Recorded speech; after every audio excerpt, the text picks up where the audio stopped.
जयपुर, ये नाम सुनते ही दिमाग में क्या आता है? गुलाबी दीवारें, भव्य किले और हलचल भरे बाजार, है ना? लेकिन क्या कभी सोचा है कि इस रंग के पीछे अर्बन प्लानिंग की एक ऐसी जीनियस कहानी छिपी है जो आज भी दुनिया को हैरान कर देती है? ये सिर्फ एक घूमने की जगह नहीं, बल्कि इंजीनियरिंग का एक बेजोड़ नमूना है। तो आइए इसकी कहानी को जरा और करीब से जानते हैं।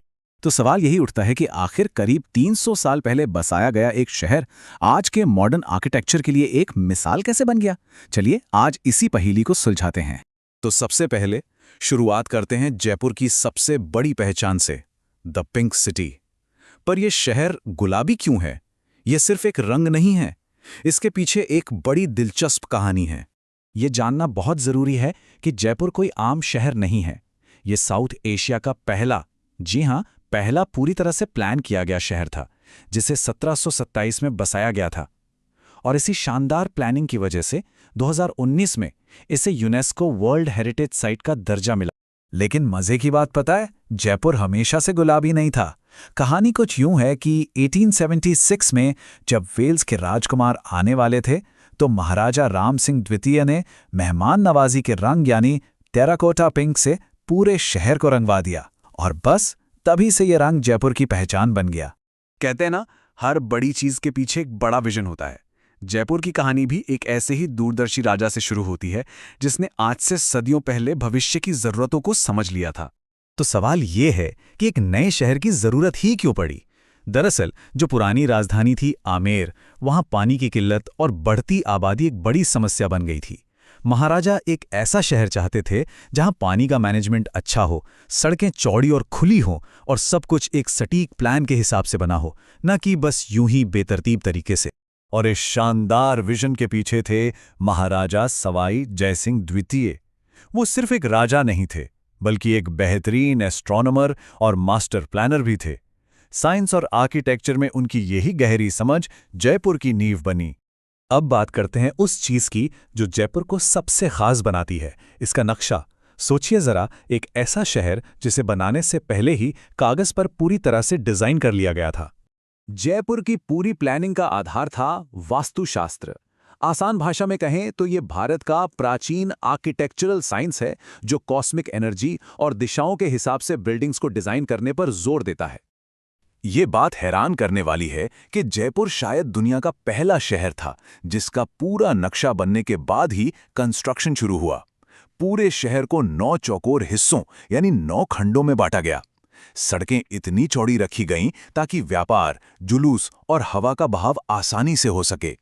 और सुरक्षा के लिए शहर के चारों ओर एक मजबूत दीवार बनाई गई, जिसमें 7 बड़े दरवाजे। अब ये जो 9 ब्लॉक का ग्रिड था ना, ये कोई रैंडम डिजाइन नहीं था। इसके पीछे भी एक गहरी सोच थी। ये वैदिक ज्योतिष के 9 ग्रहों से प्रेरित था। 8 ब्लॉक 8 दिशाओं के लिए थे, और ठीक बीच का 9वां ब्लॉक, वो था राजा के लिए, सिटी पैलेस, जो शहर का पावर सेंटर और दिल था। 111 फीट। अंदाजा लगा सकते हैं कि 18वीं सदी में सड़कें इतनी चौड़ी क्यों बनाई गईं? यह उस समय के लिए एक क्रांतिकारी सोच थी, जो दिखाती है कि जयपुर के योजनाकार कितना आगे का सोचते थे। महाराजा के इस विजन को जमीन पर उतारने का क्रेडिट जाता है आर्किटेक्ट विद्याधर भट्टाचार्य को। बंगाल के इस प्रतिभाशाली व्यक्ति ने ही वास्तुशास्त्र के मुश्किल सिद्धांतों को एक प्रैक्टिकल शहरी ग्रिड में बदला था। तो ये शानदार प्लान सिर्फ कागज पर नहीं रहा। आइए अब उन इमारतों को देखते हैं जो इस मास्टर प्लान की जीती जागती मिसाल हैं। शहर के ठीक बीच में है सिटी पैलेस, जो सचमुच में जयपुर का दिल है। ये सिर्फ एक महल नहीं, बल्कि उस 9 ब्लॉक ग्रिड का सेंट्रल पॉइंट है। इसके विशाल आंगन, खूबसूरत बाग और इमारतें राजपूत और मुगल स्टाइल का एक शानदार मिक्सचर दिखाती हैं। 953 ये कोई साधारण नंबर नहीं है। ये हवा महल की उन छोटी छोटी खिड़कियों यानी झरोखों की संख्या है जो इसकी पूरी पहचान है। हवा महल को देखकर ऐसा लगता है जैसे ये मधुमक्खी का कोई विशाल छत्ता हो। लेकिन इसकी डिजाइन सिर्फ खूबसूरत नहीं, बल्कि बहुत प्रैक्टिकल भी थी।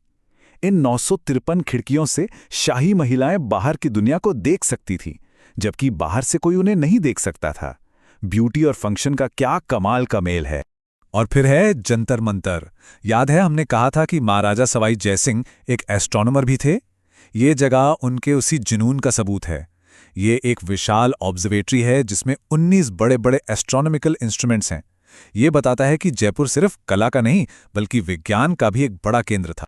जयपुर का इतिहास तो शानदार है, पर यह आज भी एक धड़कता हुआ शहर है। तो सवाल यह है कि इस 300 साल पुरानी विरासत को आज के दौर में कैसे संभाला जा रहा है और क्या मुश्किलें आ रही हैं? जयपुर का सफर वाकई लंबा रहा है। 1727 में इसकी नींव रखी गई, 1876 में इसे अपनी गुलाबी पहचान मिली और आखिरकार 2019 में पूरी दुनिया ने इसकी खासियत को पहचाना जब इसे यूनेस्को वर्ल्ड हेरिटेज साइट का दर्जा मिला। खुद यूनेस्को ने माना है कि जयपुर दक्षिण एशिया में स्वदेशी शहरी नियोजन का एक असाधारण उदाहरण है, जो उस दौर के बेतरतीब शहरों से बिल्कुल अलग एक पूरी तरह से प्लान किया गया शहर है। ये शब्द जयपुर के ग्लोबल महत्व को बताते हैं। लेकिन सोचिए, एक 300 साल पुराने शहर को आज के दौर में संभालना कितना मुश्किल होगा। अवैध कब्जे सड़कों को छोटा कर रहे हैं, बढ़ती गाड़ियों से ट्रैफिक जैम होता है, शहर का गुलाबी रंग फीका पड़ रहा है और पुरानी दीवारें भी कमजोर हो रही हैं। इनसे निपटने के लिए नए नियम, वन वे ट्रैफिक और लगातार मरम्मत जैसे कदम उठाए जा रहे हैं। तो अंत में सवाल यही है, क्या 300 साल पुराना एक नक्शा आज के मॉडर्न शहर का भविष्य तय कर सकता है? जयपुर की कहानी तो यही दिखाती है कि एक दूरदर्शी प्लान हर दौर की चुनौतियों का सामना कर सकता है। इस बारे में सोचने वाली बात है ना?